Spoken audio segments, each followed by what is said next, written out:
আরাফ, আজকে দেখি কে বেশি পারে। আমি বেশি পারবো। আচ্ছা দেখি।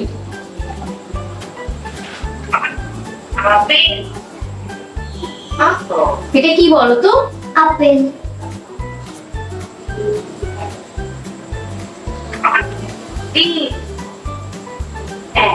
এটা কি? ডিম।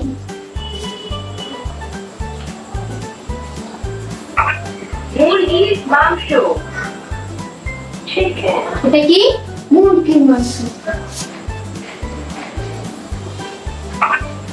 আইসক্রিম, আইসক্রিম, এটা কি? আইসক্রিম। এই তো পেরেছো তুমি। আরে বাহ, তুমি তো সব পারো। আমি খেলতে খেলছি। তাই নাকি? হ্যাঁ। আরাফকে নতুন নতুন শব্দ শেখানোর জন্য আমরা এমন ছোট ছোট খেলনার সাহায্য নিই। আমার ভালো লাগে, কারণ ওর কাছে এটা পড়াশোনা মনে হয় না, একটা মজার খেলাই মনে হয়। আর খেলতে খেলতেই নতুন শব্দ, ছবি আর উচ্চারণের সঙ্গে পরিচিত হয়ে যায়।